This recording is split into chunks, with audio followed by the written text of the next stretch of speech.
Buckle up, sports fanatics. This is the Sports Chasers Podcast, your HQ for in-depth sports talk. Join host Kevin L. Warren and crew as they dissect the hottest stories, ignite debates, and bring you closer to the action. From locker room whispers to expert takes, we cover it all. It's game time, so strap in and grab a drink. The Sports Chasers Podcast starts right now. Hey, what's up, everybody? What's going on, everybody? It's another edition of the Sports Chasers Podcast coming to you live and direct. It's Thursday night live. Y'all know what it is, man. It's good night. We're heavy on hockey tonight for a little bit in the beginning. As you can see, I got on my Sports Chasers hockey jersey. The USA is playing Canada tonight in the Four Nations face-off, the championship game, man. Their version of the All-Star Game for this season. But hey, man, it's gonna be a good thing to look at. We'll take a look at that later. I got it here on the big screen. It's gonna be starting here in 43 minutes. But before we go into the other stuff, make sure you like, click, and subscribe to the channel. Make sure you hit the bells for all the notifications on YouTube and on the podcast side. Those that listen to the sound of my voice, y'all do what? Give us that 1, 2, 3, 4, 5-star review. Tell us how you feel about us. Let you know how we're doing, and we appreciate you listening on the podcast side as well as all those on YouTube. I believe this is on Twitch, on Facebook, and X. Should be on Instagram running here in a little bit. But man, we're here tonight. DA, what's up, brother? How are you tonight, sir? What's going on? No complaints, man. We're in the building, you know. It's been a good week. Got, enough to talk about. Yeah, we got enough to talk about, man. The rest of the crew should be joining us shortly, man. Some of those guys is running a little late, but they should be joining us shortly. But like I said, man, it's going to be a good show tonight. We had a good show on this past Monday night. Good, healthy discussion. We talked about the NBA All-Star Game and trying to fix it. What we can do. We had our main man on there, Jared Zeman. He was on us to help us out, man. He added so much value, being that he used to be coaching the women's basketball team up at Canisius as the assistant coach, man. So shout out to Jared, man, if you're watching, brother. Thank you so much, man. Thank you for all those that are chiming in and tuning in and watching us on YouTube, X, Twitch, Facebook. And we appreciate you. We appreciate you. But let's get into the story. DA, one of your favorite sports here. MLB, man, look like they're tinkering with some things, man. Also remember that every story that I read, all the stories will be in the description on the YouTube side and on the podcast side, so that you can read it for yourself. But this is coming from MLB News, excuse me, CBR Sports, from RJ Anderson. He writes, Major League Baseball exhibition season gets underway Thursday afternoon when the Chicago Cubs, already, and the LA Dodgers open up for the Cactus League. Grapefruit League action commences Friday. That's for the teams in Florida. This spring training will introduce a new element to the action for the first time. MLB will employ the automatic ball strike, ABS for short, during the big league contest. ABS is, for those who are unfamiliar with the concept, what people want when they call for Robo Umps. The system determines each pitcher's location, i.e. a ball or a strike, using a hawk eye camera. Where did we hear this termination before? With football, right? Unlike with human umpires, whose studies have shown adjust the strike zone parameters based on the count, ABS maintains a rigid definition of the strike zone based on each batter's height. MLB will not be using ABS this spring to determine every call. Rather, the league is employing a challenge system that will give players and teams a chance to question close calls. Below, CBS Sports has answered 5 other major questions you might have about ABS, the challenge system, and when MLB might take the spring experiment to the regular season. How does ABS work? It says, as noted above, ABS functions by using advanced camera and limb tracking technology to craft individualized strike zones and determine pitch location. A few years ago, engineers familiar with the inner workings of ABS explained that it features 4 discrete subsystems: the MLB tracking system, an interface the ballpark operator uses to set the correct batter, an MLB server that receives the tracking data and has a ball strike evaluation code, and then he has a low latency communication system to relay calls to the umpire. The individual strike zone aspect cannot be stressed enough as a positive. Anyone who has watched a ball game featuring a generic strike zone overlay knows that there's no attempts at adjusting the batter's stance. The box stays the same for Aaron Judge and Jose Altuve. That won't be the case with ABS, which will lean upon the aforementioned limb tracking technology to enhance its strike zone. DA, he's pretty much into tech. Your thoughts on MLB and ABS? Yeah, they should have did this when they put the box on the screen. But I don't want umps out of jobs. What I wanted was for them to be more accurate. So this is going to make everything more accurate, right? Because you're going to go back to what the exact meaning of the strike zone is, what it should look like, and then maybe we can, find somewhere in the middle. But the reality of the situation is that this is going to be AI, and there's something called computer learning. And what it'll do, it'll learn certain things about the batter when they go stand in, how far they've been their knees, different things. It'll do AI learning, computer learning, and that will be that.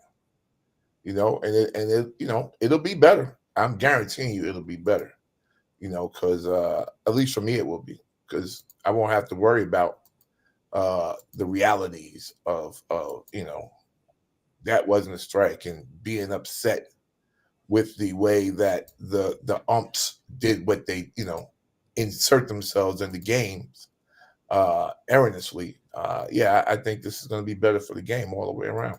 So I'm happy. And we'll see how it works. I'm not going to be there poo-poo it, because I know from a tech perspective it's better. So. Well, they said they're going to do this as a challenge system first. Yeah. They're not going to throw it in at once, but I'm just saying that the reality is that it's it should be done. And we'll just wait and see. I think everyone has to kind of give it its due. So they'll do it as a challenge system. You'll take a look at it. Now the next thing with a challenge system, of course, is what? How many do you do and how long do you get? Right? Because everything else in baseball is slow. And since they did things to kind of speed up the game, we don't want to take those things back with challenges that make no sense. So, yeah. Well, I think they did a good job, though. Like you said, they did a great job of making sure that with other challenges, right? Things like the balks, not even balks, but going back to throwing over to first base when you got to run over. You only get 3 attempts. Yeah. 1, 2, and if you don't get them on the third one, it's a balk. Period. So you won't be going over there. And when you bring in a reliever, you don't get the opportunity to keep shelling in relievers. He has to pitch to a minimum, of what? 3 batters. So, in this race of trying to, make the game better, which we've been talking about all week about certain major league sports, in order for it to make better, man. But on the technology side, I think this is a win. I think this is absolutely a win.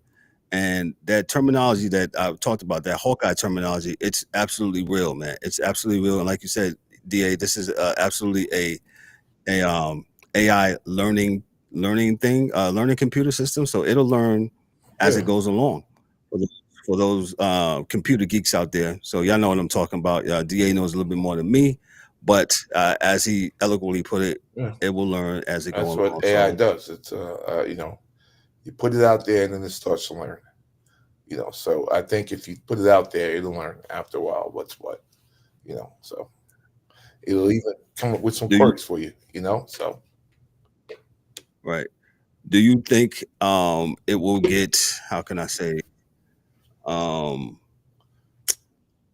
you think it will stay like this?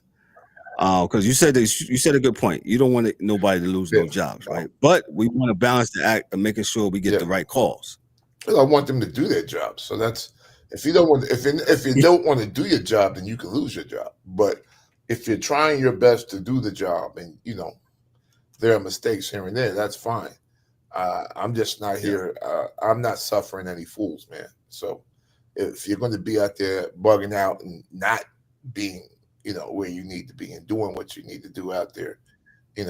Right. Now you can go find another gig. Yeah, this is true. Shout out to all those that's in the comments. Shout out to my sister Valerie. Shout out to Debbie. Shout out to Moms. Thank y'all guys for chiming in. Appreciate y'all. D-Dubs, what's up, man? What's going on? He's got the white creamy Sports Chasers hoodie. It's cold up north. Shout out to all my folks up north, holding it down. In the morning. 17 tonight. Pretty cold. Yeah, and he doesn't mean the first quarter score either. I don't know. We had the white hoodies going out because I didn't get one of those. So. Oh, this is old school. It's a throwback. Yeah, back then. Yeah. Speaking of which, let's do a shameless plug. Hey, we have revamped our merchandise store, man. So if you get a chance, go to our website. It's underneath Sports Chasers Podcast. You go to merchandise affiliates. You pull it up, man, and it'll have some really dope merchandise. Everybody get a t-shirt. We revamped it.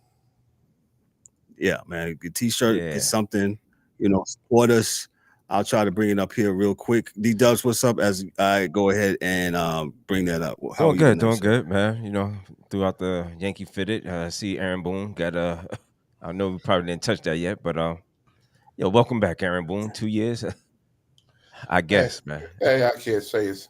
I mean, the way they played in the World Series is what got him his next 2 years. For sure. It's not his fault, but but it is his fault. No, shoot, those dudes don't play no defense. They can't catch a ball. Nah, my man, you brought my man. What's my man's name? Not Cortez. It's the. Ooh. Remember that move? No, Boone just makes some questionable decisions at times, man. Oh, when he brought it up, that's Cortez. Yeah, after the game, but because he had been. I'm not saying. Yeah.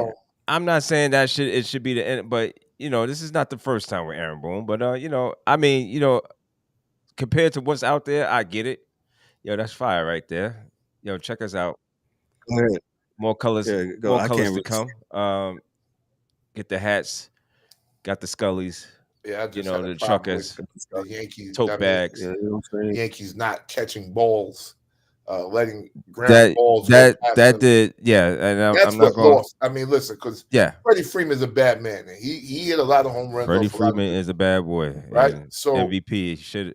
He might have got it anyway, right? Yeah. So because he was doing the darn thing, but the reality is the stuff that we could control, we did not control. That's a fact.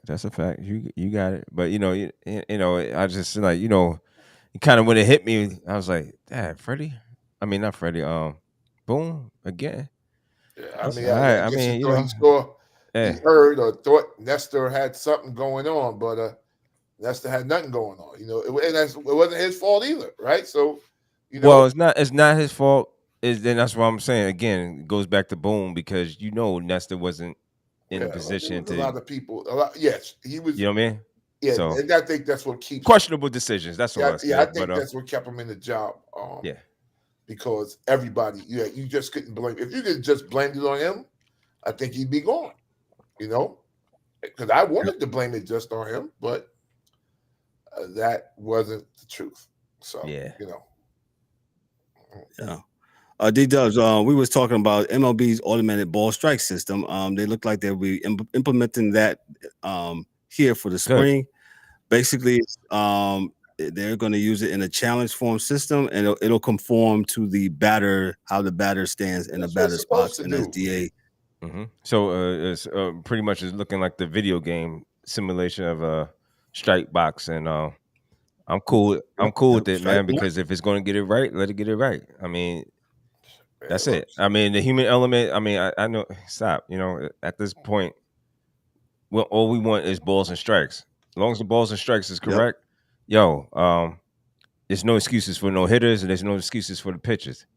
You know what I'm saying? Okay, so East Coast on. It's just shout out to the boys out there. Hey, how long y'all going to be on now? Because I got some Michael Parsons stuff I want to ask you. Michael better get off this podcast and full time commit. But I'm not. I'm not mad. There's no here nor there. I'm gonna have jokes. Michael need to get off them blocks so we can tackle the running back. That's what he needs. Mike could be all right, man. No, he get ate up by blocks, man. Yeah, he gets that's ate true. up by blockers. So he gonna have to get to a running back at some point. Well, you know, somebody they're gonna challenge you, man. They're gonna say he can have a podcast. It's all good, man. He's gonna be all right. Real simple for the shows really gets going.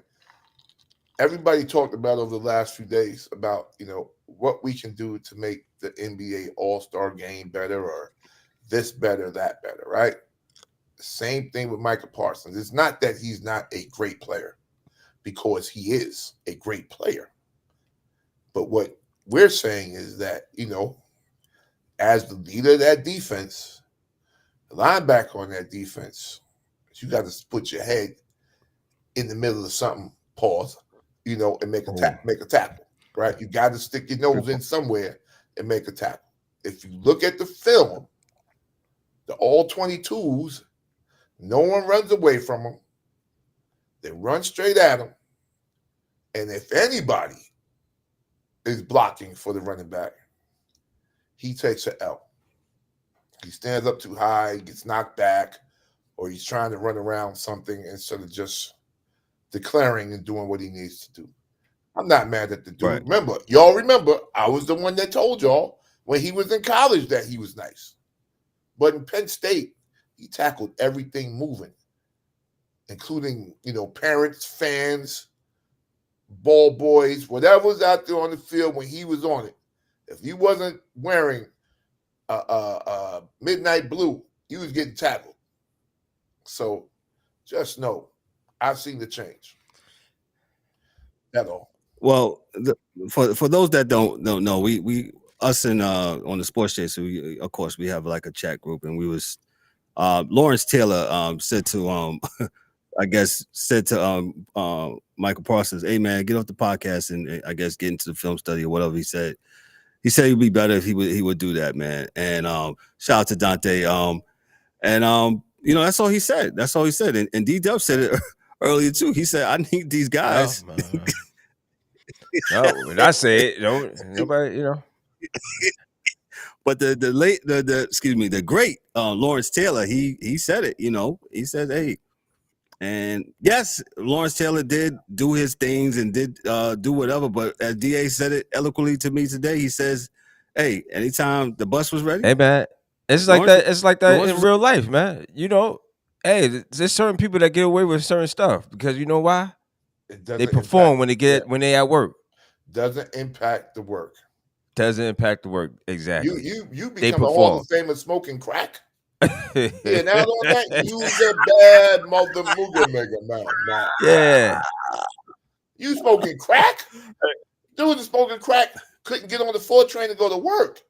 This dude got in the car, drove to the stadium on crack, took some mouthwash. Is that allegedly? Hold on. You know, ain't no doggone allegedly. Everybody know that man was high.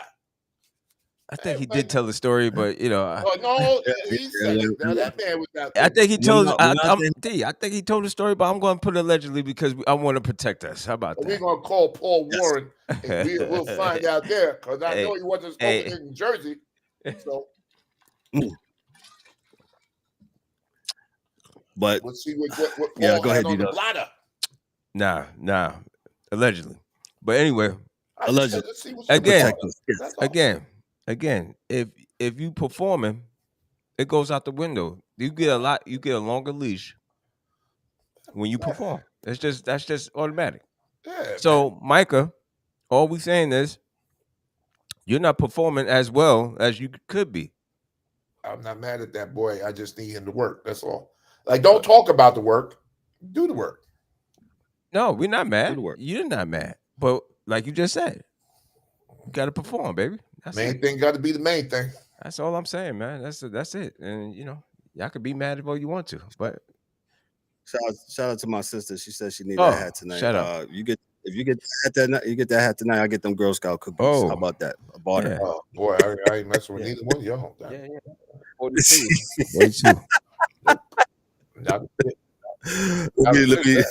Let me go into the next story here. The next story. Shortbreads. Referees act them for shortbreads. They're from the devil. Them shortbread cookies. Oh, he talking about the cookies. Yeah. No, those are devil's cookies. Don't like them. That's the devil cookies right there. That's the devil. Like Bobby Boucher, mama, that the devil, them cookies, the devil, man. Just so you know.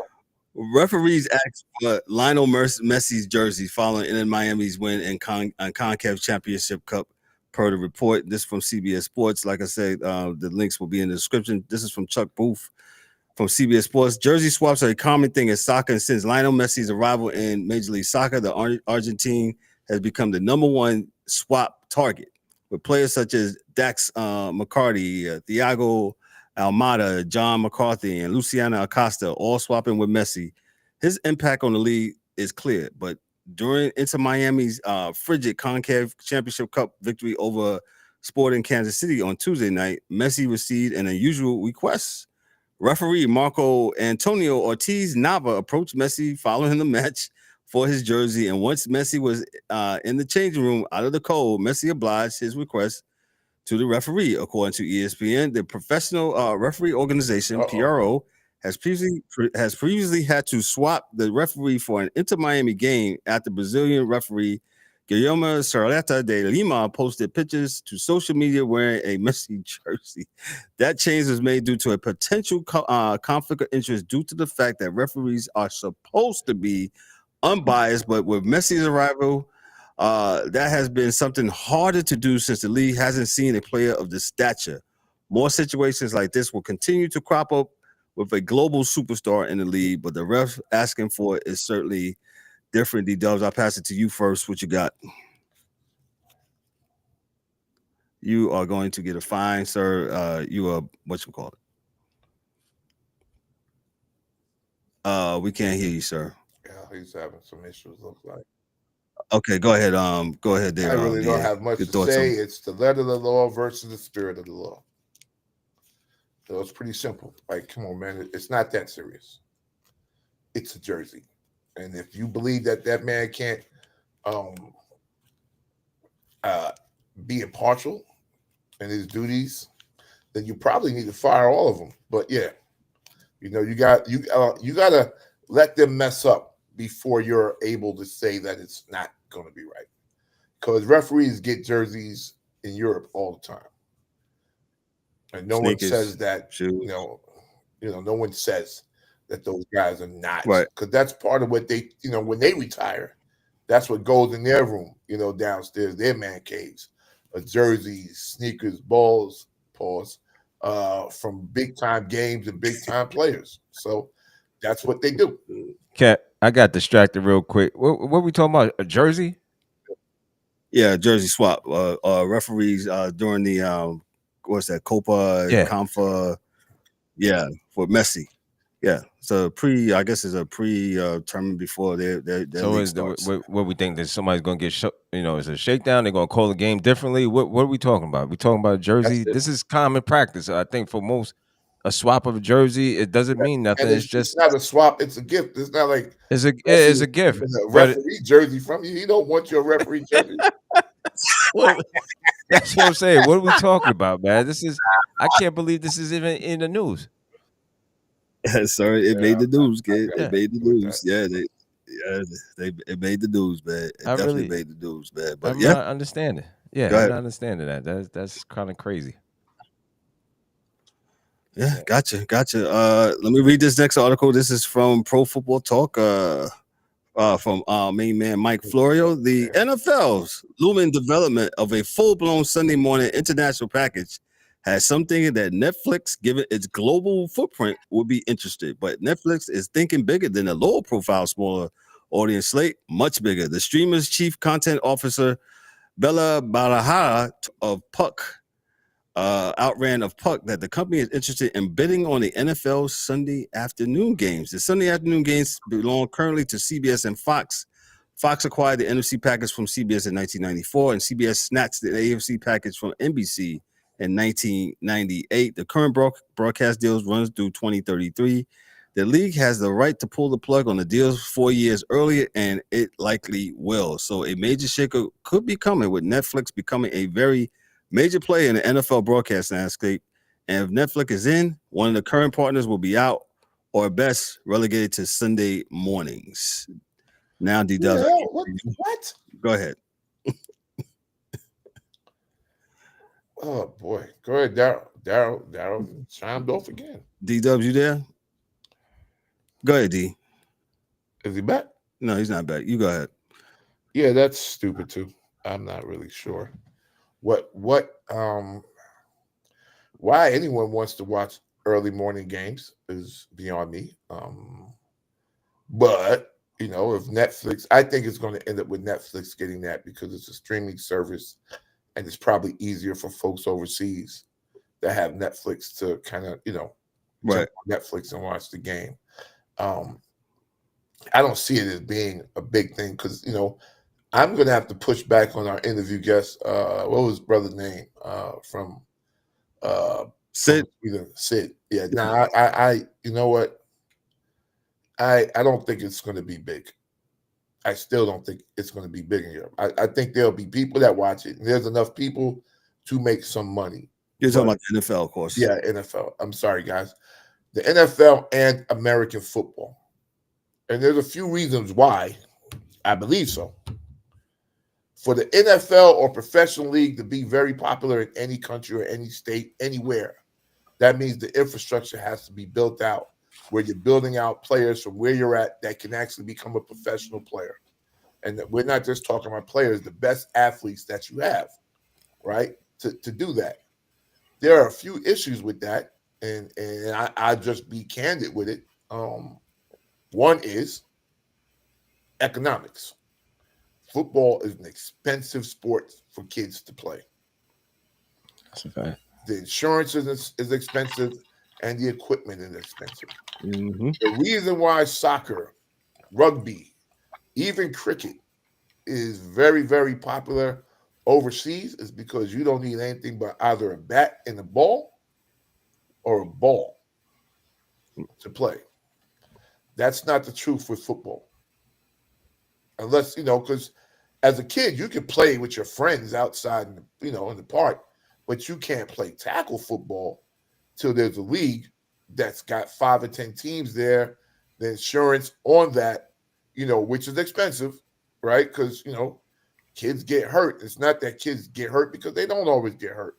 But insurance companies, they gank you on the fact that, that's the popular reigning theory is that kids get hurt playing football. Yeah, it's a possibility they can get hurt. Yeah, it's a possibility. Yeah, right. The reality is in America, high school girls cheerleading has more concussions, and so does soccer. Just so you know, these are facts. Right. But the point I make is that in other countries, you're talking about, economics plays a big role, man. The athletes and the best players that play soccer, white, black, or green, in Europe, come from very poor backgrounds. So everybody loves the way Cristiano Ronaldo looks like a model, but he grew up like a pauper. So is Messi. All these guys grew up very poor. Mm. And, because the game, you can get good at it without having a whole bunch. And to play football, so you want that, right? That's the first is the itty bitties in Little League football, Pop Warner and whatnot. Then you got middle school football, which again, you got to have schools or teams again that have to, have the equipment, have the fields, which they have the soccer fields. But if it's like New York, shoot, we couldn't even play in Van Cortlandt because of the soccer dudes up there. So, that was in the Bronx 20 years ago. So then you have to have the fields. And then you got high school, same thing, right? You got to have the insurance. You got to have the kids playing. Now they got to be playing tackle. You can't be playing flag and get to college. And they don't have any colleges with football teams and leagues where they can draft from.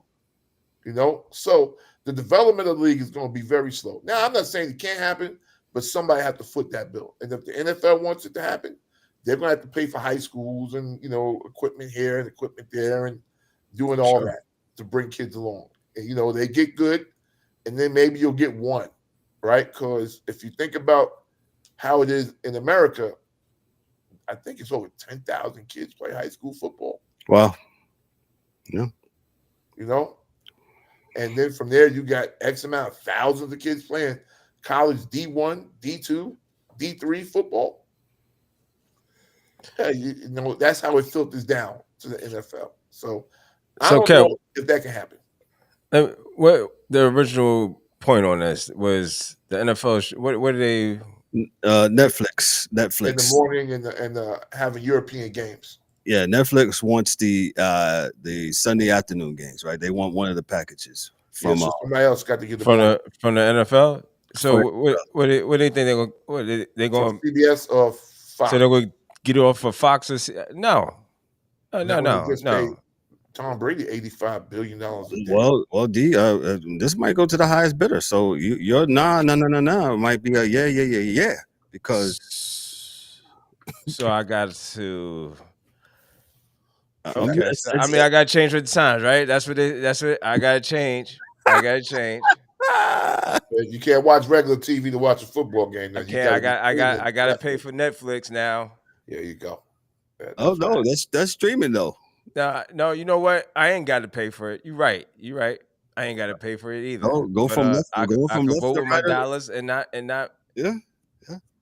Y'all don't care. Y'all don't care about the American people, the people that held y'all down for all these years. 75 years. 75 years, and it's been a staple on either NBC, ABC, CBS, Fox. You sound like a Ja Rule song, man. I held you down, man. Yeah. What you do? Yeah. The DMX is Lisa. Yeah. Sabrina. Angela Renee. Yeah. We've been rocking with you all these years. Yeah.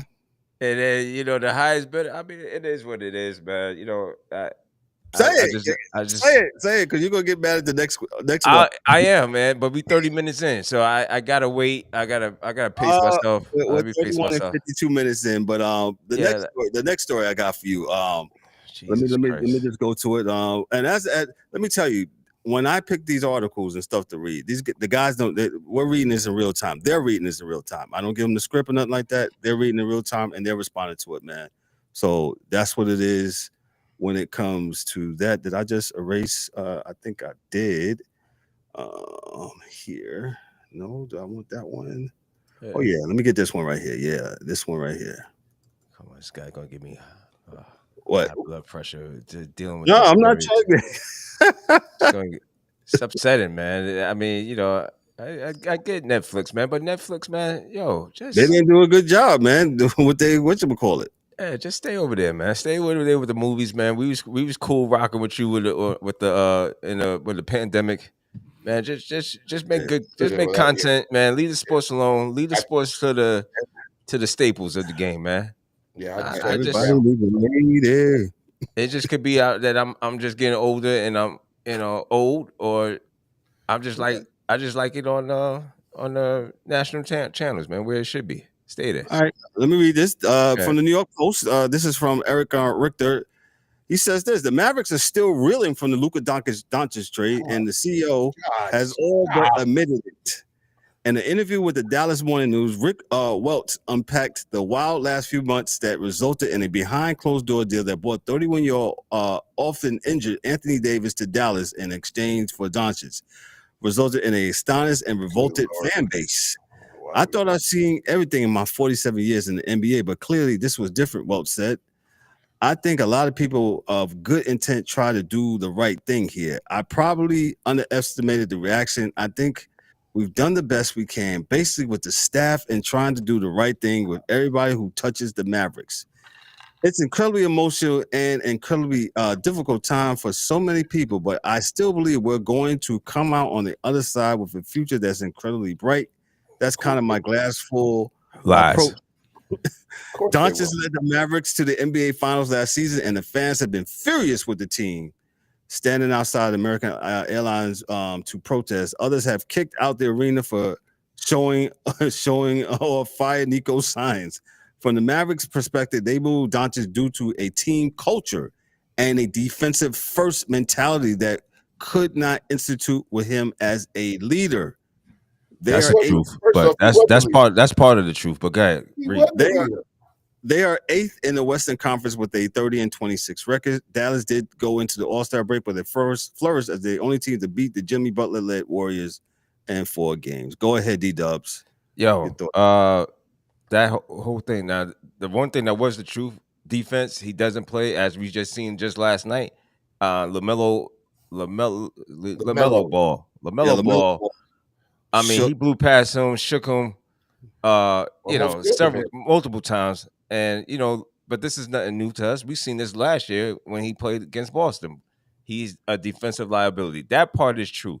Now, the other part, like insurance liability. yeah. The other part of this is that I think what we should be talking about is how this is what it looks crazy. How they setting the play up for this globalism that what's really going on, and the Lakers is set up for the next how many other years, if whatever they put around him, this guy, and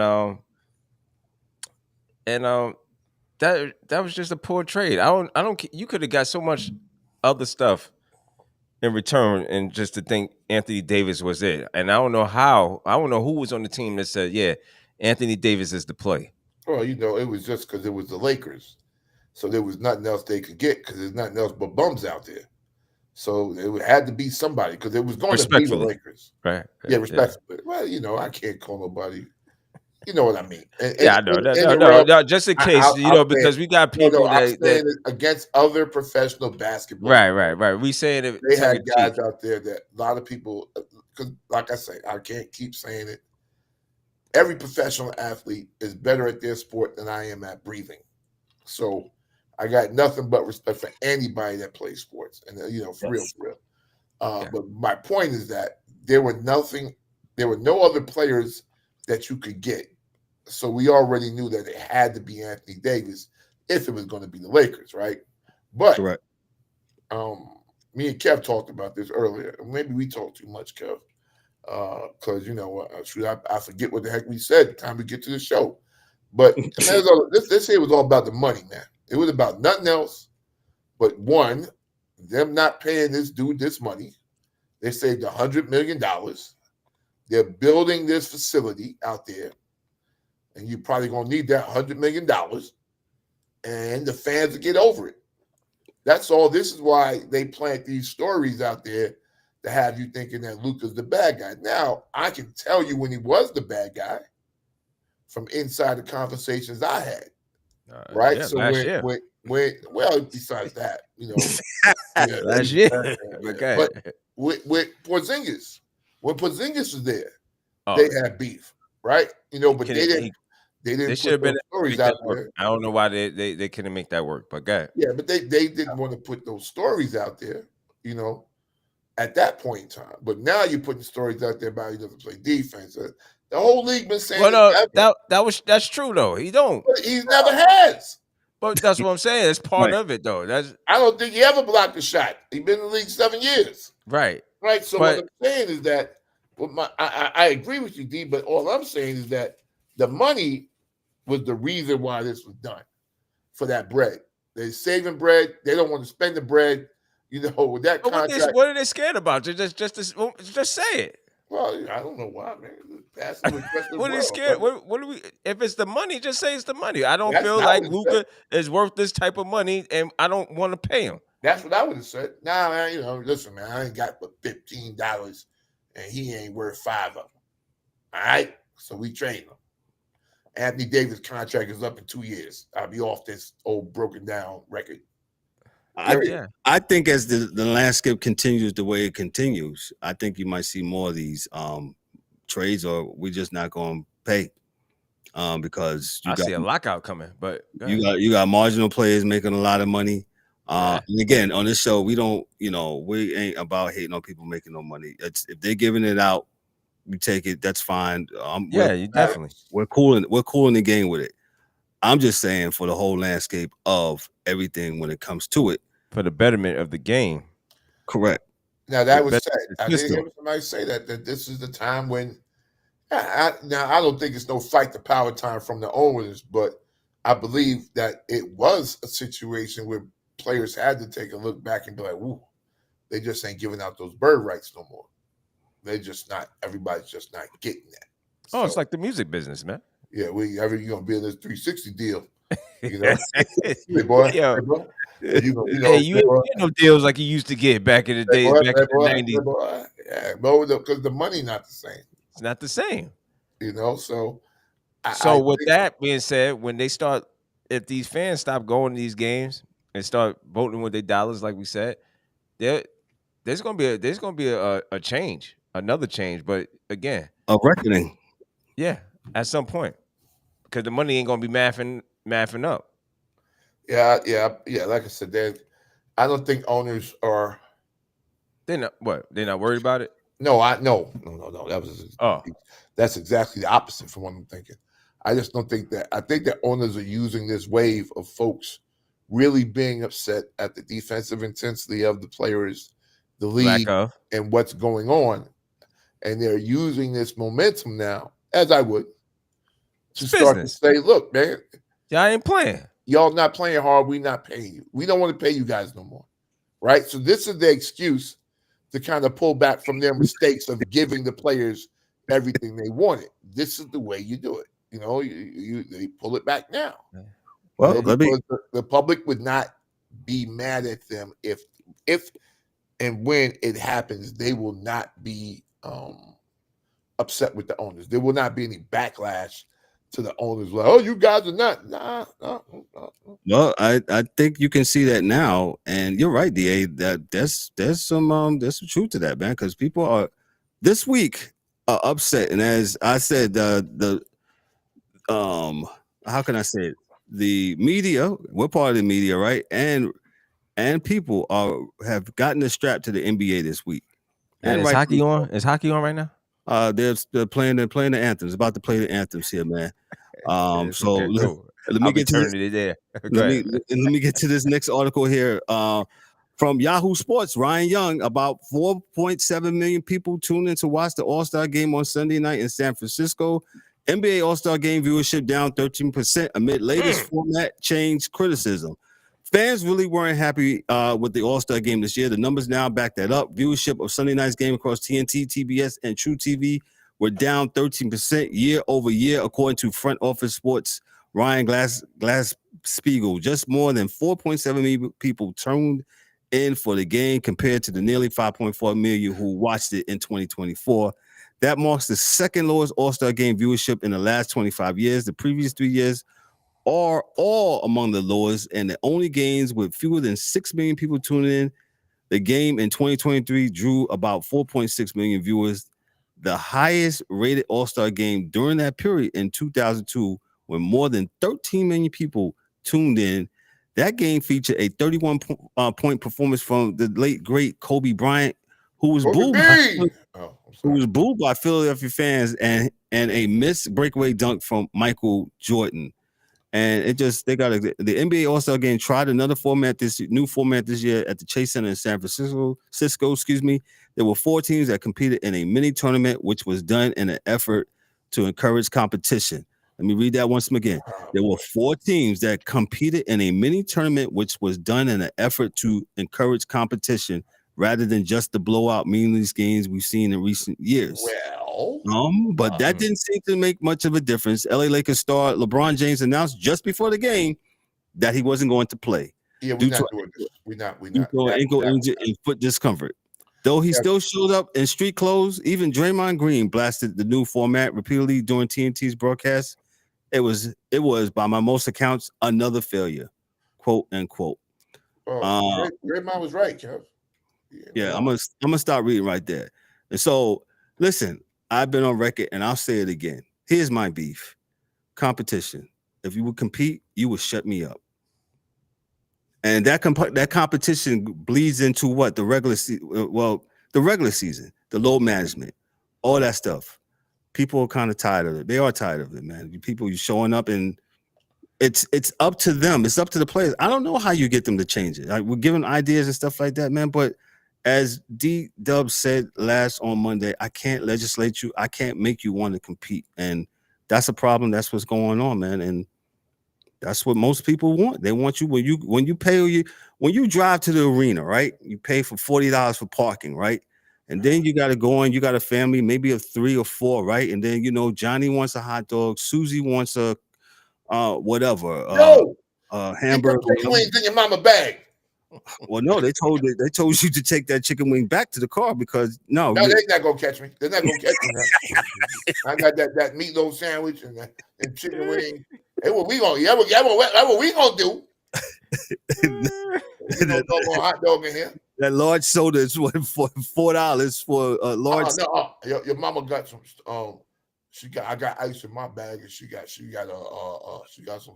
Well, how you making it through security, sir? I just don't worry. Run it down my leg. You know.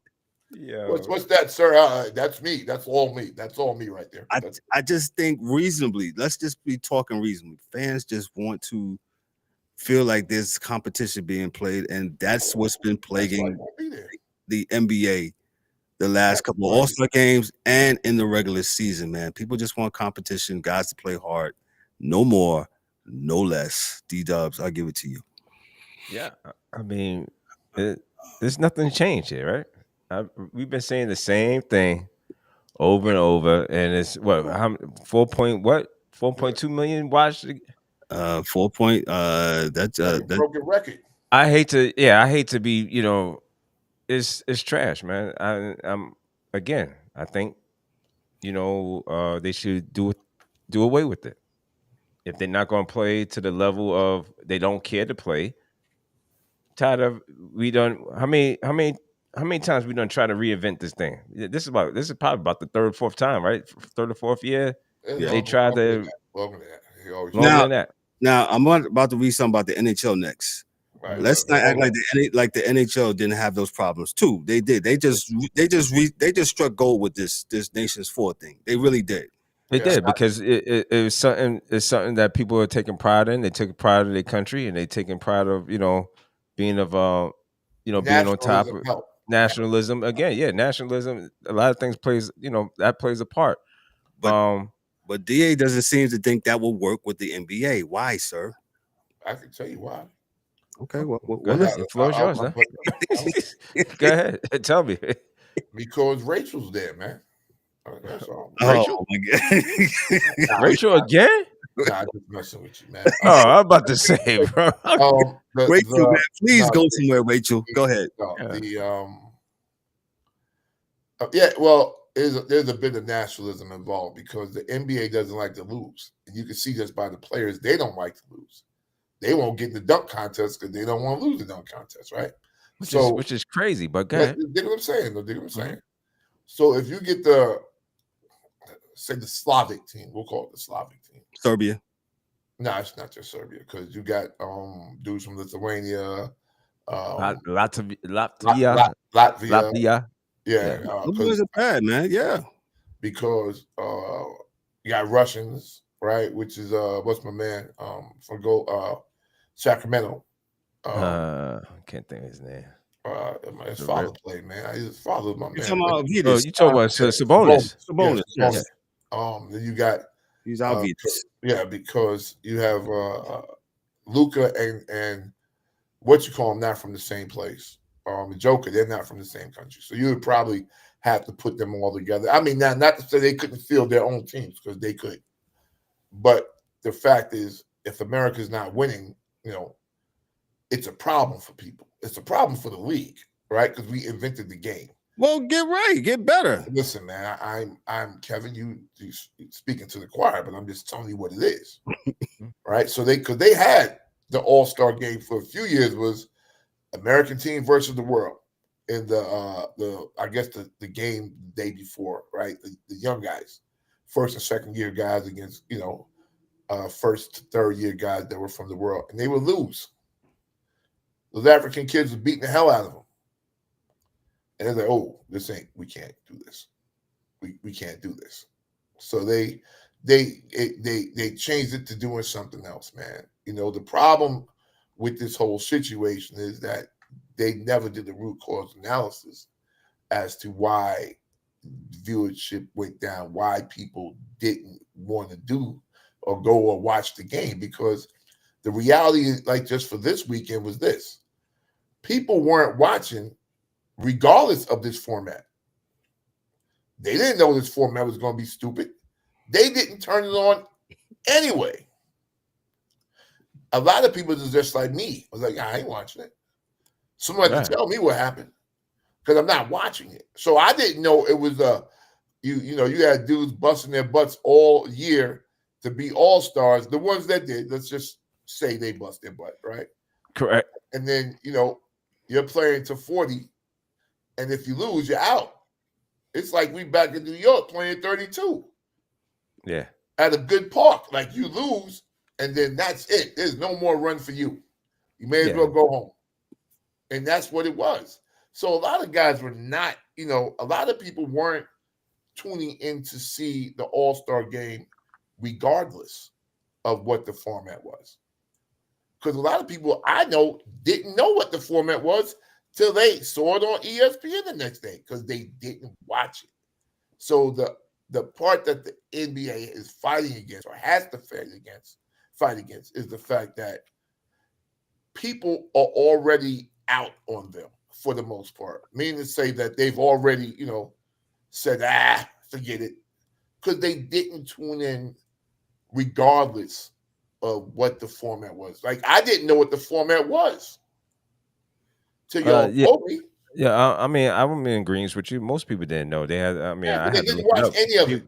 People had to look it up. Some people knew, some people don't. Diehards, if they following it. Wasn't watching either. And then, and the thing that the NBA does that is really crazy, and they've been doing this for the last 10 years, is that whatever city the All-Star game's in, they will go to a bunch of what's those things? Charities, kids' charities, and they will look to see how many unbought seats they have, and they will put those kids, which is not a bad thing, in those seats.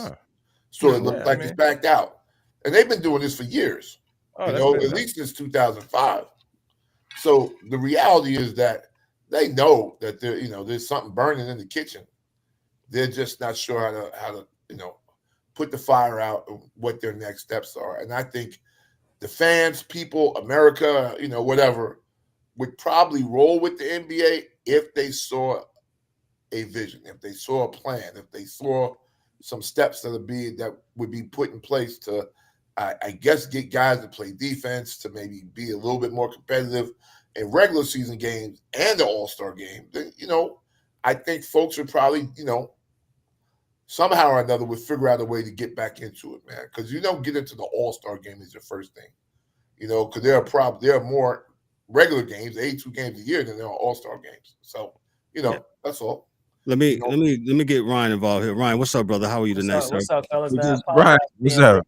No, we just finished.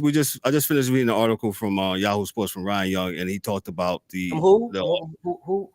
From Ryan Young from Yahoo Sports, and basically stating that the viewership for the All-Star game is down 13%. It was 5.4 last year, it's down to 4.7 million.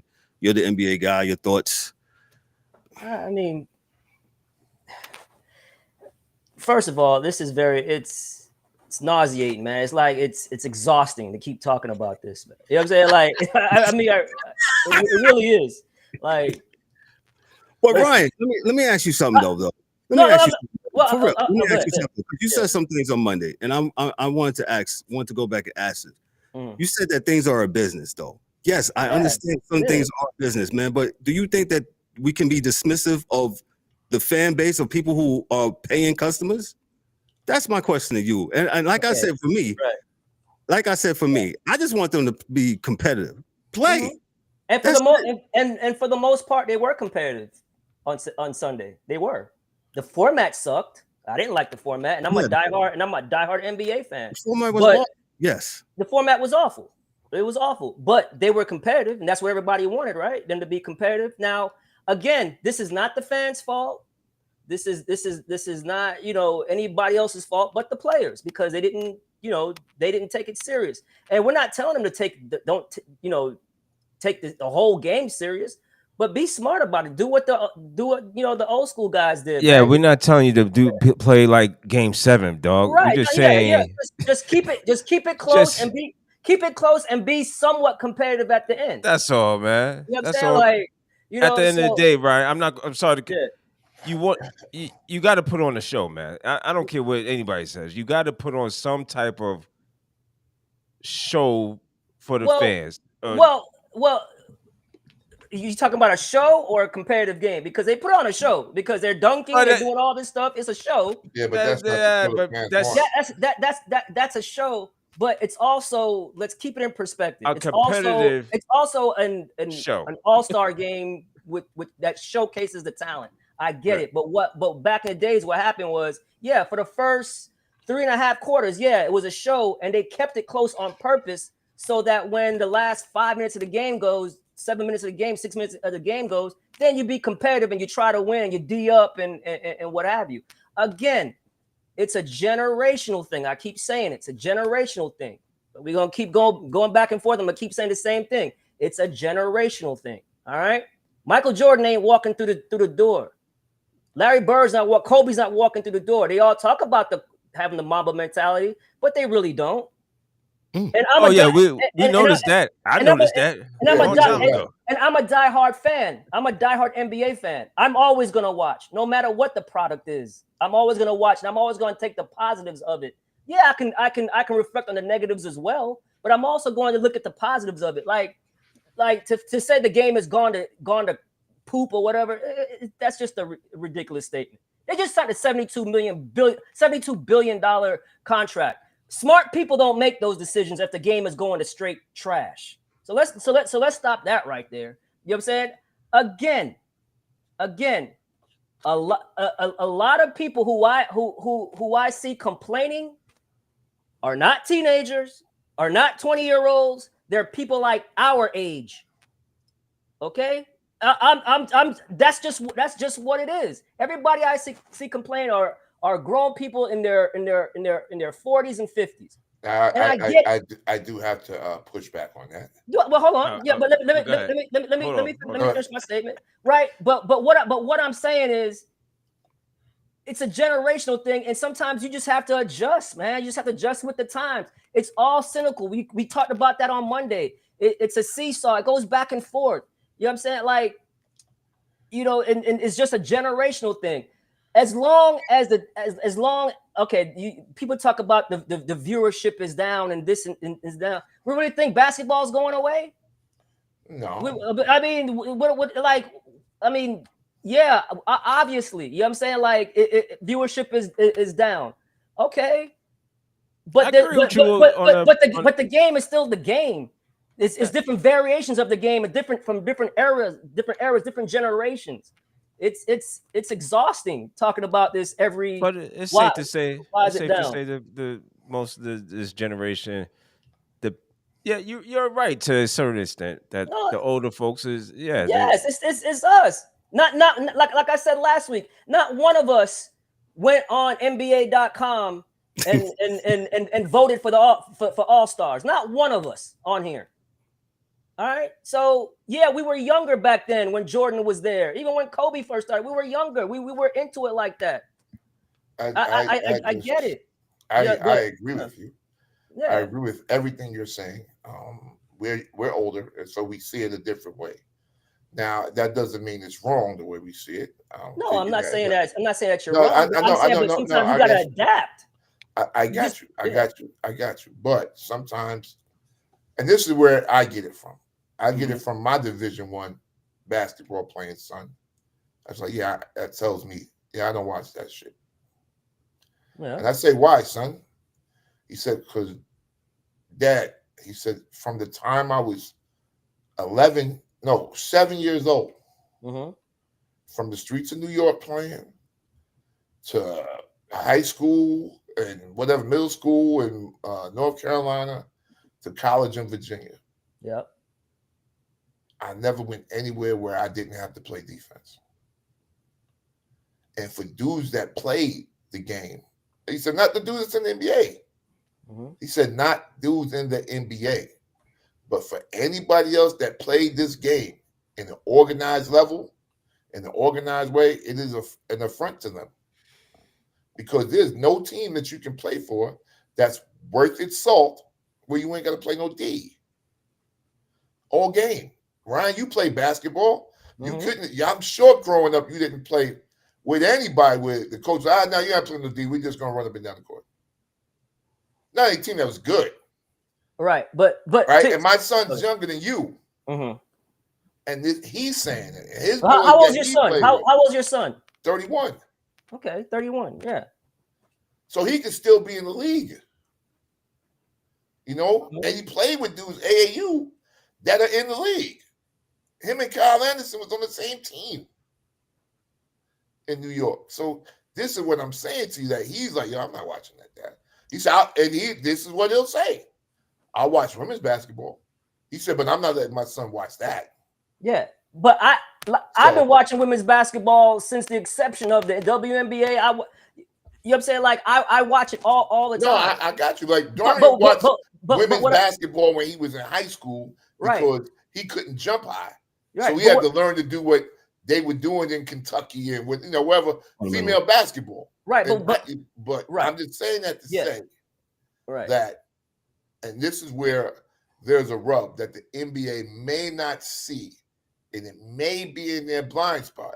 And I said this to Kevin, was that if the women's All-Star game is turned up and there's more than 4.2 million people, the NBA is in trouble. The NBA is not in trouble, bro. No. I'm not saying it's going away, Ryan. I'm not saying that. Then what are we talking about? We're just talking about the game being better, right? We're talking about trying to find a solution, right? Or looking at what people will see if the women's game and they're playing defense and they're playing hard and there's a lot of effort there. There are people that say dudes who make far more money than them do this. The question will be asked. That's all. Right. I'm gonna tell you where the so-called there's that helped this whole they're not being competitive was the rule changes. The rule changes made them. Yeah. Right. It was a rule because why? Why did they change the rules? Because the ratings were down because everybody thought it was too physical. It was the scores were in the 80s and low 90s, and everybody was complaining. And the malice in the palace. There's exactly that's a great point. Oh my God! The game was so physical back then that there were fights and everybody not liking each other. And then we loved it.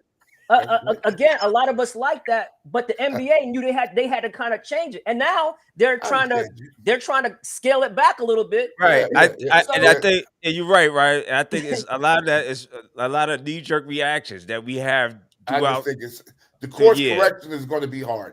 That's all. That's you have these knee-jerk reactions, and then you start. Oh, we got to change it, and then it's like, well, it's not knee-jerk reactions, right? Because if the people are complaining about it, they try to change. Just like now, how the people are complaining about it, they're trying to make change. And you're right, Ryan. Yeah, you're right. I think we're all right in we're coming from different angles, but we're meeting at the same place. I actually agree with you, man. I just think, you know what? Funny, guys like us were the biggest effing problem. Yeah. Because your Colin Cowherd and these guys, they got the message to tell people that folks didn't like 80-something to 80-something games, right? And I swear to you, on my dead dog, my man Yada, this is footprint right here. Yada. Yeah, okay. So on my dead dog, that was my Roddy right there, baby. I didn't hear about people really complaining about basketball until I heard it on TV. Like, Colin Cowherd was like, yeah, no one wants to see 80 to 80. No one wants to see that. No, that. And now fans may have been saying it, right? And they probably were. Because I'm not in the stadiums as much as I was then, but I still didn't hear people saying that, right? That I sat with, whatever. I never heard anybody saying it wasn't said. Right. Get what I'm saying? I'm not saying it wasn't said. I'm just saying I didn't hear it until I heard guys on TV saying that. And these are the same dudes that said, you don't need a running back in the NFL. Running back, hey, we just throwing the ball. No one cares about a running back, right? That's why I say it's a generational issue, not just the players, but also the media coverage, social media coverage, the social media apps, everything. I think it's them. I never heard anybody say that. It's everybody who has a voice. Even with us, we have a voice now, including us. Yes, including right. Us. Yes. So it's us that who are saying these things. That's why you probably never heard it back then until the whole talking head format of talking about sports in a debate show. That's also hurt. It also hurt football. It's hurt a lot of all the 4 core sports. It has hurt. Yes, because that's a good point, Da. Yes, that's and we was in the top sports media, New York City, and I swear when the Knicks was playing, we see these games with them in Indiana. I never heard anybody complain about the defense and being an 75-80 game. No, 88. I heard it. And you might have heard it. I'm swearing for God. That's why they changed the rules, guys. I'm not saying we're not saying, and I'm not debating that happened, but I'm just saying from my bubble, from where we's at now, it could have been going on in other parts of the country, and like you said, you heard it. Yeah, where we was at, and when we was playing these games, Chicago 98, 88. That was the only way we was going to win. We ain't had no problem with it. What did they used to say? First, right. What did they used to say? First team to 80, especially those Knicks and Pacer games. First team to 80. I mean, is the winner. But go ahead. And not to mention, and go back, and we mentioned this, we kind of going back because we mentioned this on Monday when the games was. We seen the when the Showtime Lakers were scoring 110 points, and he's playing the Denver Nuggets, Seattle Supersonics, 114, 110, 120, 140. Yeah, in the 70s and early 80s, and then that's why they were called Showtime. It ain't Showtime if you're scoring 80 points. You know what I'm saying? So correct. So but the style changed because you knew you had to slow that game down. You had to slow. What it says, styles make fights, right? The style change is because at the time, every time there's a complaint, there's rule changes to bring the complaints down, and then it affects the game, it affects the tempo of the game. So then when all the scoring was happening in the boom, and then in the 90s, then they buckled down and made the game super physical. They had the Jordan rules, all this stuff. You can't do that stuff now. You can't even hand check. You can't. You know one thing about that, Ryan, you're right. This is going to the main point as to why there's a problem, I think, with people in the league today is because so even in the 80s, the teams out west, Phoenix, they all scored, right? The highest scoring game, I guess, in history, early on was Detroit against Denver, Dan Issel. Because Dan Issel had 50, and I think Kiki Vandeweghe had like 35. Like, it's crazy, right? Now, that happened. But that was what we call West Coast ball, right? So the East Coast had something of our own. And that was that rough and tumble Boston Celtics, New York Knicks. And we talking about before the Knicks were good. It was just the East. Dude was hacking Dr. J. Right, so Moses Malone. If you look at this game, it was all physical, right? Yeah. But that was the East Coast ball. What we have lost, first off, is the regionalism of the game, right? Because there was this coast did this, that coast did that, and I'm reminded of that. Again, it's it goes back to being generational. I guess so, but dig what I'm saying to you. Mm-hmm. I'm reminded because I saw Tim Hardaway on TV. He was on the show with Gilbert Arenas. And they were talking about, what you would have did with this one, that one. He said, I'm from Chicago. That's the way we play ball. To this day, I can go to a court in Chicago and it's physical. That's how we play.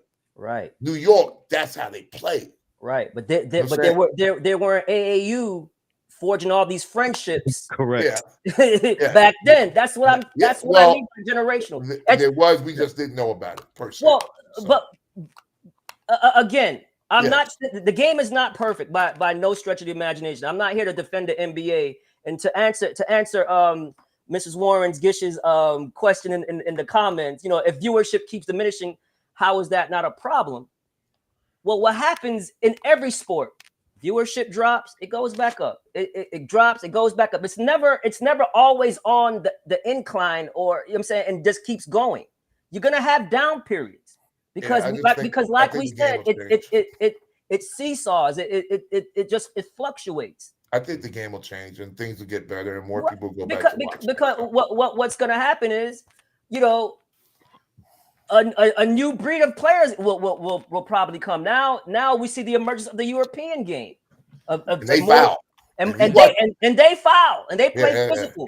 So we'll get new faces of the league. Right. So exactly, people don't want to be the face of the league. Right.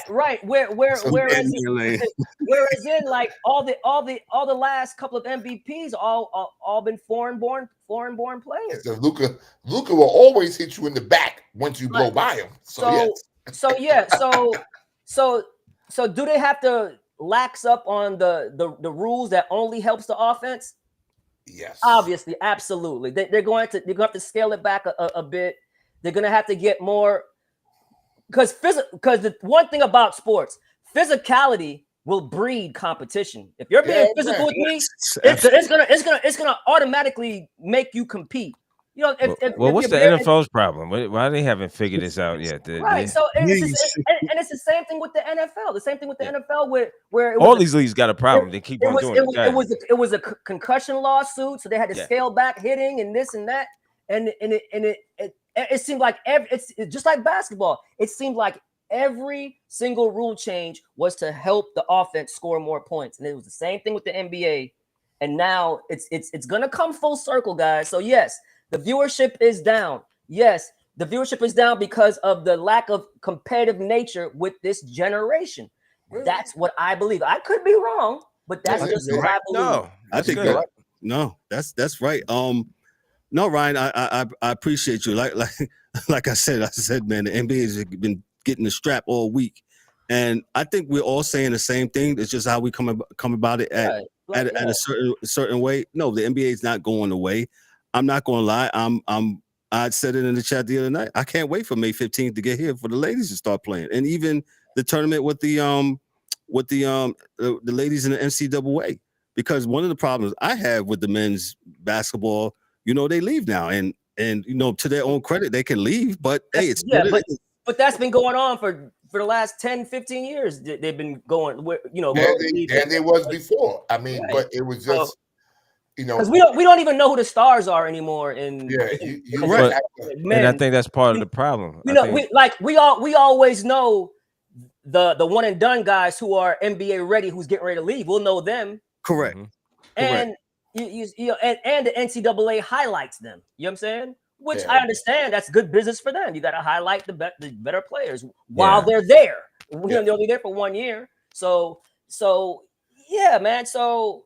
It'll pick back up. It'll pick back up, man. Like business will pick it up. It'll pick back up. It's definitely gonna go back to the kids and the AAUs and you know, like you just gotta teach dudes to go hard against each other, right? So what you do is you make the opportunities to play, you know, a little bit smaller if you're not going hard. You know, you just have to make the game turn into the game. Now, like I said, AAU high school.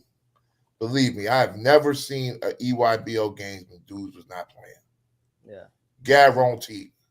Because they playing for money there. They playing to get scholarships and everything else, B. Yeah, so you know, that's how they get in. So you know, yeah, absolutely correct. Yeah, but like I said, man, adding more physicality to the game will automatically breed more competition into the game. They made the game for the offense. It softened up the game. Yes, it did. But the reason why they did that is because people were complaining. Yeah. So and the malice in the palace. Right. So what happens is like I said today in our group text, like the job of a commissioner is to have forward thinking and listen to their fans, and which Adam Silver gets a lot of heat, and you know he didn't make all the right decisions. But I'm saying, I mean, when the play-in, you know, the play-in game for 9, the 7, 8, 9, I loved it. You all hated it. Zion Williamson, right? Zion. That's why I hated it. But but what did it do? It bred competition. Now it breeds where only instead of having the sorry like 6 or 7 teams on the bottom of each conference just tank all the time. Now they compete because we can make the play-in. Boom. Or we compete because now we don't have to tank because it's not just the team with the worst record gets the better odds. No, if you're in the top, if you have the top four worst records, you have the same percentage to getting the number 1 pick. So I would ask a question. This is my last question to you on the NBA for the rest of this year. Man. My man that played for what's my man, the Spanish kid, man from Queens, played for the Pelicans. When they Alvarado? That cat used to rip everybody. Now he letting dudes go right past him. Alvarado still plays D. The money. What's going on now? I'm just joking. No, Alvarado still playing D. I haven't seen the Pelicans. And not only that, I know we've mentioned on the show plenty of times about teams now who are embracing the defense. The Houston Rockets, the Detroit Pistons. So we see it coming. We see it coming back. We see teams now playing through their bigs and going down low more. We seen it. The game last night was 90-87. Yeah, that was a good game. And it was a good game, and it was a Charlotte Hornets. Yeah. And it was a good game. And I said this before. Yeah. These kids know how to play defense. They've done it in their lives longer than they've not done it. It just has to be implemented. That's all. Yeah, right. Like you have to get a coach that's his philosophy. But then you also have to play to what the rules allow you to do. You have to coach to the strength of your players. Yeah. For example, Tibbs is a defensive guy. We know that. But once you got Brunson and Cat as your 2 best players, your defense is going to suffer because they're no matter who your wings are, no matter if you have Ojinobi and you have Bridges, doesn't matter because they're going to be playing and touching the ball most of the time and what have you. So if you have 2 people who are weak on defense, which they are in a lineup at a time, your team is not going to be great defensively, and that's what that is. And then on top of that, the Knicks are playing with a fast pace because they're trying to outscore you, so you're going to give up points. Yeah, and they do. They'll figure out something. Mike, I'm sorry, I had you backstage. Man, I was locked away going crazy listening to y'all. Oh my god. Well, go ahead. Give your thoughts. The NBA is terrible. These kids don't watch basketball. You know how I know they don't watch basketball? Because half of them say Paul George is their favorite player. Stop it. If you really watch basketball and not the highlights, you would know why that's wrong. Second, the All-Star game is Paul was nice. Paul George wasn't. He's not good enough to be your favorite player. Stop it. When LeBron was in Miami, and LeBron was still beating his ass. Stop it. Yeah, but nah, Paul George had game, man. We ain't gonna do Paul George like that, bro. Paul George is nice. Like he's some scrub. If you really watch basketball and you younger than me, then it should be more Kevin Durant, maybe. Paul George? Come on now. No, man. No, Paul George been balling in this league, man. We're not gonna do Paul George like that. Paul George like he wasn't putting in work. Runner. He ran from Indiana so he could be Mike, I agree with you. And lose. Come on, man. We're not gonna say Paul George. Oh, Dolly, shoot, man. Shoot. Listen, we give him a lot of credit. Oh, yes, for he that is. Indiana Go ahead, team, Mike. right? We give him credit for that, right? But who was really the heart and soul of that team? It was more Lance if we being real. No, I get it, but what you're saying is what you're saying is a young kid can't look at Paul George, who was quote unquote one of the best 2-way players who you guys love so much. I don't love him so much. Stop it. I've never been on that train. I'm talking about 2-way players. I'm not saying I said 2-way players. You guys love 2-way players like who plays D because that's all you guys ever preached to me was guys playing D. Paul George D'd up. So we're not gonna go there and say that Paul George didn't D up. Fraud. Paul George is the biggest thing to a front runner without being one. Paul George, but I'm not gonna sit here and say Paul George wasn't an all NBA guy because he was. He was. Even after he broke his leg. I'm not disrespecting Paul George like that, man. Paul George became better after he broke his leg.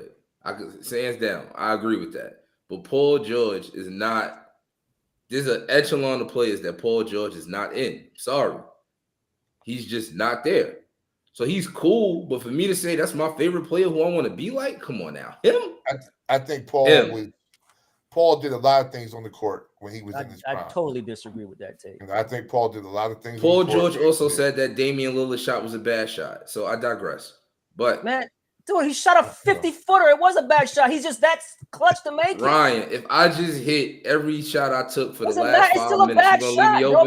Because if he misses it, because if he misses the shot, they're gonna criticize him. Like, why'd you take that bad shot? It just went in. You can't play as the a results. hooper. Like, let's be real. If you on that court and this man has been frying your team all game, you gonna leave him open for the last shot?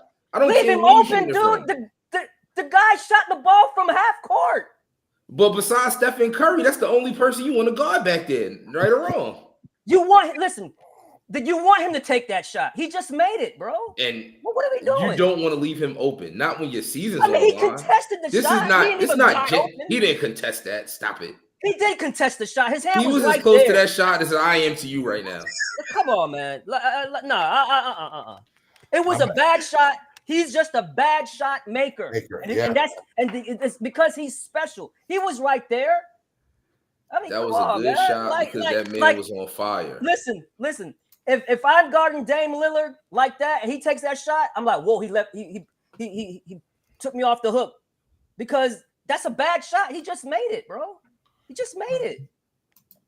There's plenty of shots that are good shots, but it doesn't look like a good shot because you missed it. That's what you're doing now. You're playing the result. No. I'm playing the factuals of it. Yo, if somebody is hot and they've been hot all game, no matter what you throw at him, you don't leave him open. I don't care where he's at. Especially him. He shoots from there. It's not like he don't shoot from there. He shoot from there. He contested the shot. He made a great shot. You want to play up on him so he blows right by you and takes an easier shot? He was there. He made a great shot, man. Like a great shot. I mean, sometimes we always say, no matter what, good offense is always going to beat good defense. You just tip your cap because he's Damian. He's that special. You know what I'm saying? Like, I mean, if you crowd Damian Lillard, he's gonna go right by you, Mike, and then blow by. They're gonna be like, oh, he ain't even play no defense. Mike, I just watched it. 70-footer. Look, I just watched it. Paul George was in his face. He's right in his face. He actually dropped it in Paul's mouth. Exactly. He's right there. And not only that, Paul George is 6'7". He can contest that. Bro, Damian Lillard is 6'2". You don't let him set up for that shot. Now don't let him set up for the shot. I'm not letting him take that shot. I'm not. Bro, he's been scoring all game. Like, if you look at his stat line that game, this man was on fire. He was not missing. Yes. So there's no reason he should have had any breathing room. Okay, you play up on him and he goes by you and makes an easier shot. Then what? And that's why you got help. Hello? Do we not switch? Do we not help? He got the now ball. We're talking about switching. You guys hate switching. With that much time. Let's just play deep, straight up. I'm going to tell you what happened. I just watched. How much time was on that clock since you just seen? How much time was on the clock? He had no. Come on, man. The man took a deep shot. It was 5 seconds. About 5.7. 5 seconds on the clock. You letting that man get the shot? You letting him? Letting him be open? Your season's on the line. It was 5 seconds, and he shot it so deep. I'm sorry. It was 7 seconds. I'm sorry. With 7 seconds, he shot the ball so deep. With 7 seconds left, it was so far that it went at the buzzer. That's how long and special that shot was. Yeah, Paul George is right there playing. He had the ball. He had the ball at coming over the half. He waved everybody off. Paul had him. So you couldn't double him because he's at the top. So he dribbled a little bit. Paul got close. He dribbled a little bit more. Paul got up. He got close to him. And when he did it, he shot it. He didn't even do a step back. He just shot it. He didn't even back. Shot, man. We are not going to agree on this, Michael and Ryan. So because if he misses it, it's a terrible shot, and everybody's gonna kill Damian Lillard. Like, dude, you couldn't get a better shot than that. That's what they would have said because he shot it from so deep. We always play the results, guys. Can't keep playing the results. My thing is this. Michael, what's your last? You looking at it as it was far, but look at it from who's shooting it, right? it's not like he don't shoot from there. It's the same thing with Stephen Curry. It's some dudes you can't let with that little bit of time. You can't let them get what they want. So if he stepped over, you have to beat him at the half. You cannot let him. Yes, I understand what you're saying, Mike. But it's also a low percentage shot. Man, the reason and that's the point. He took I agree with that. The reason why you can't rush him, Mike, is because if you rush him out goes there, right by you. He goes by you. He's going to blow by you. And he's going to hit a midi, an easy midi. And then they're going to be like, man, what Paul George doing? It didn't take 3 to win. It was 2 to tie the game. Right. They would have said. Yeah, it was tied up. It was 115 at the time. They would have said, Paul, what, you should let him take that bad shot. Why are you guarding him like that way out there? Yeah, that's probably what that would have said. That's what they would have said, man. Listen, I just, whatever. But like I said, now. Yeah, I feel like I gotta give Ryan some excitement, bro. Yeah, just. I'm good. I mean, but come on, man. Paul George has put in a lot of work on both sides of the ball, man, for years, bro. I think I enjoy Indiana Pacer Paul George. I think that was the favorite Paul George. After he left Indiana, I think that was. I think I'm with you, D-Dubs. His production or whatever wasn't the same since he left. Y'all didn't like OKC Paul George? No, I wasn't. I wasn't. Really I like Indiana Paul George because his supporting cast. Yeah, that's what I'm talking about. I like the team. The individual. Yeah, but what I'm saying though, they made it easier for him. They made it easier for him to get buckets. Big Roy Hibbert, West. Yeah, that Indiana team was Born good. Ready was out there. I thought yeah. So, we're gonna move on. Michael, what do you got for us as far as college basketball? As I set you up, as you set up real quick, and then we'll go back to Ryan as we will talk about stuff on the court for the NBA. Canada and USA is tied up at 1-1 at the Nations Face-Off Championship and at the TD Boston Garden. Michael, what you got for us for college basketball? I keep on saying for college football, college basketball, men's and the ladies. Let's keep it quick. Let's go top fives real quick. Top 5 in the men's side is Auburn. Shout out to Bruce Pearl. It's crazy that man back coaching, man. After the barbecues. Number 2 is Florida. Number 3 is Duke. Number 4 is Alabama, which just lost took 2 bad losses. Man, like Auburn, they gave Auburn a little push, but they just couldn't handle them. But Missouri, boy, they ran them out the gym. Like, yeah, he did. This is not the time of year to be losing like that. So Alabama, you're gonna need to regain your footing. They're gonna be all right. And then number 5, Houston. And Houston just had a big win the other night against Arizona. That Arizona team, they thought Caleb Love was gonna come back and it was gonna be this year, but they ain't looking like it. So inconsistent. And you cannot get into no rock fight with Houston, man. They're just it's not gonna happen. What? 80 points against them is 120 the way they play defense, boy. Man. Yeah. So, and then I also want to give a shout out to St. John's, who's only lost 2 games in Big East play this year. Shout out to the Johnnies. Yeah, number 10, St. John's. And they looking real good this year. Rick Pitino, man. These old coaches who got thrown out for their shenanigans are back and they striking their claim on the tournament. So shout out to Rick Pitino. Yeah. Shout out to Bruce Pearl. And then let's go to the women's side, the top 5. Real quick, Mike, real quick. What are your thoughts on like people saying that Florida should be number 1 because Florida actually I think beat Auburn, right? Yeah, they did. And Auburn, they're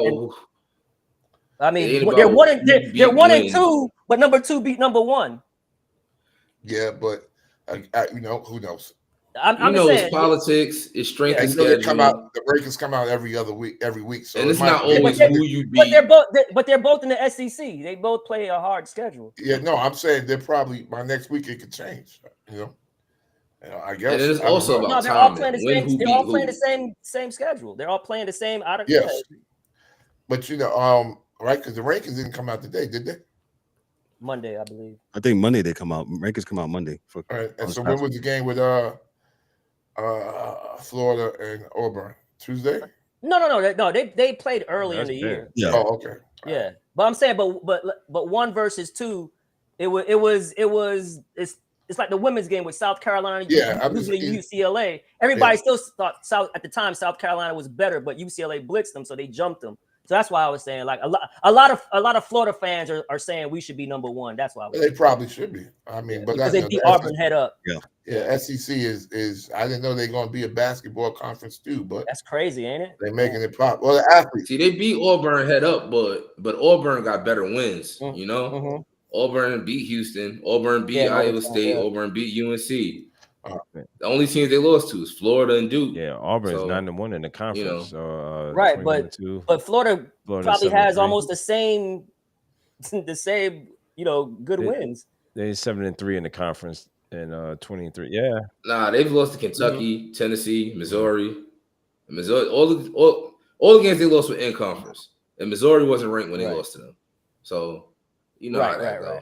Cool. It's not about who you beat. It's kind of like when you beat them and what was going on. Got you. Good point. Well, you sure have got players though. Yeah. All right, Mike. What about the ladies? On the women's side, we got Notre Dame at number 1. We got Texas, who low key should be number 1. We got UCLA at number 3. We got USC at number 4, and we got UConn at number 5. UConn had a big win this week. Wait, South Carolina's is out of the top 5?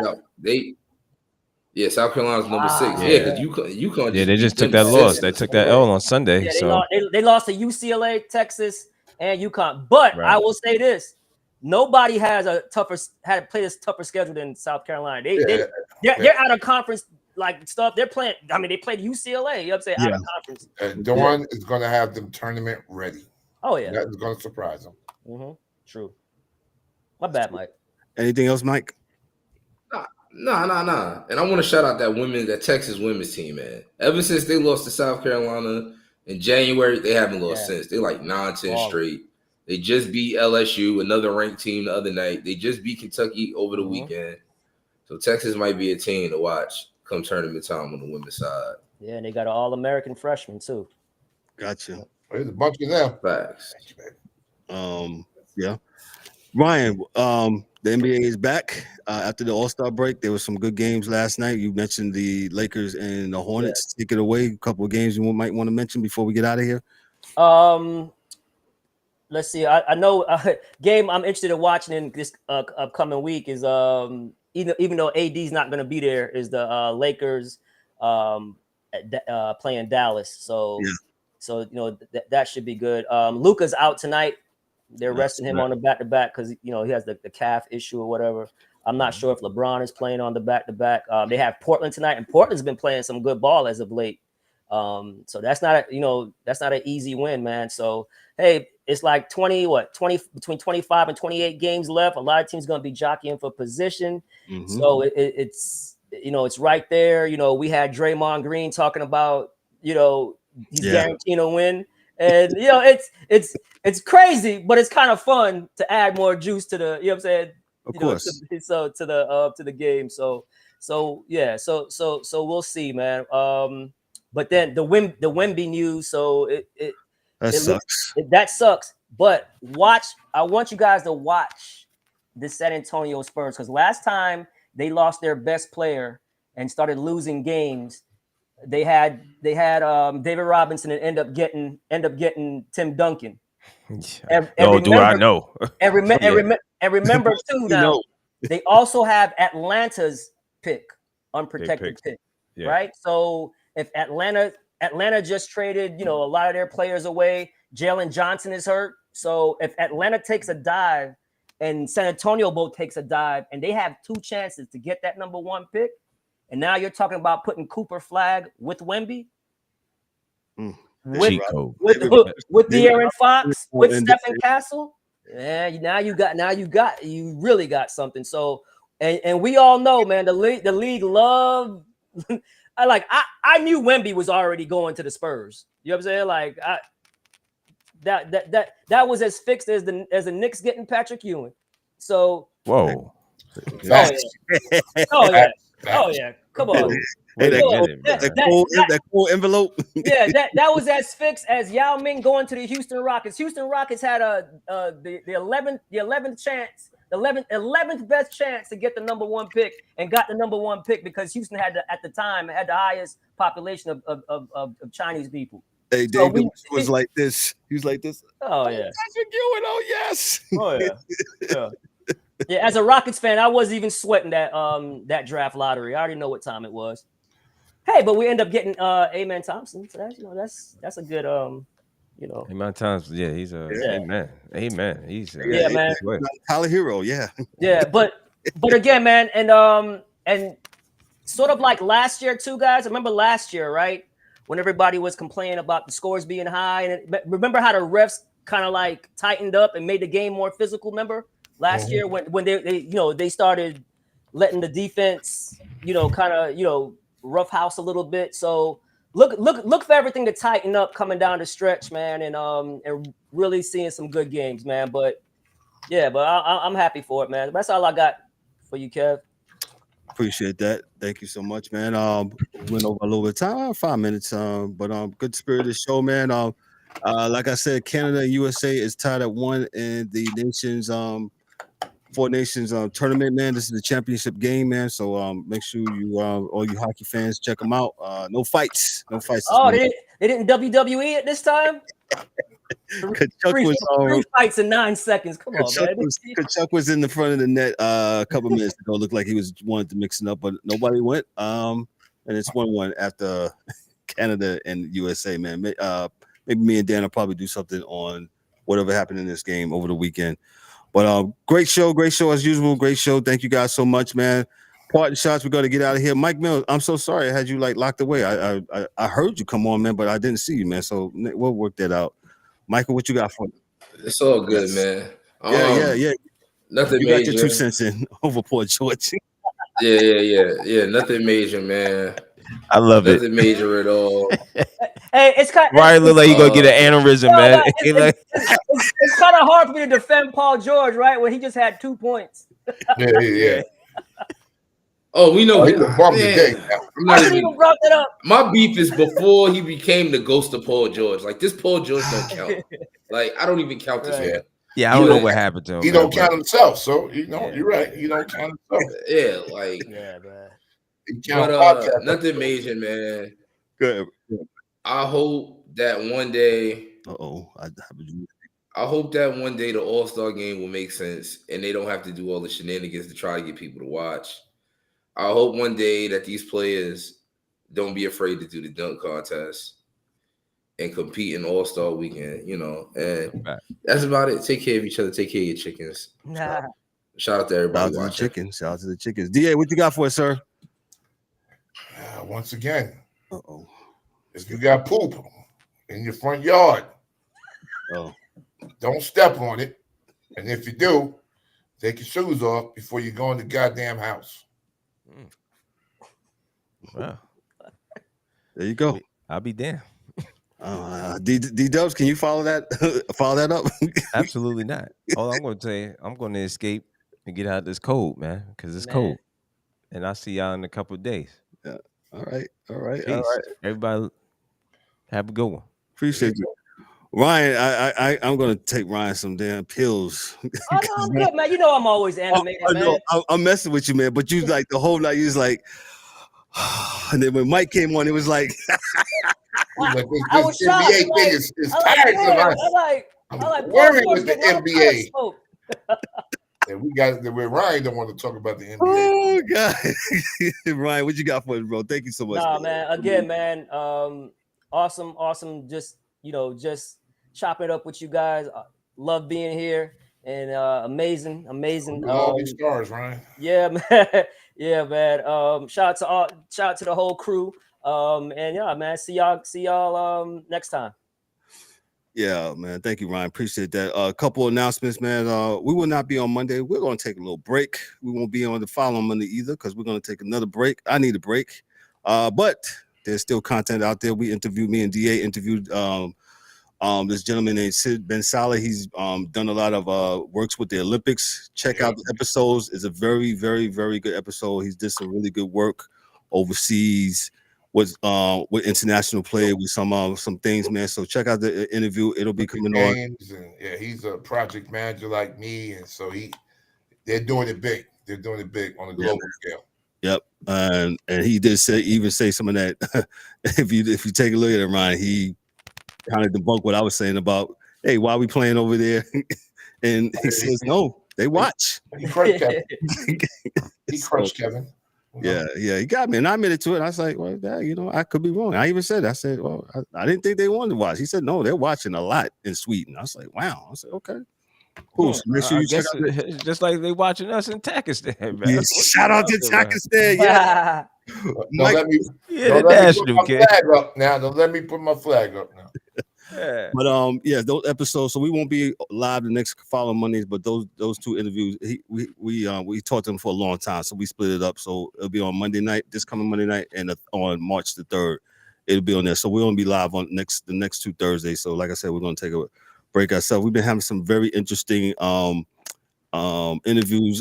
Tomorrow morning there's an interview dropping where me and Dan talk to a gentleman. He's Bruce Dalbig, and he is a journalist, 40 years in the game, man. And talking to him, and he does a lot of hockey stuff. He was a hockey journalist. He also did print media and TV, and very, very, very interesting and very, very cool to hang out with him. And we talked to him for about almost 90 minutes too.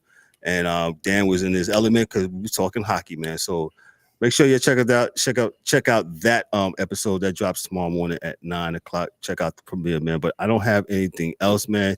Great spirit this show. Love it. Love what we do. Ryan said something very important. He said, yo, you know what? We got a voice too now. I said, yeah, we do.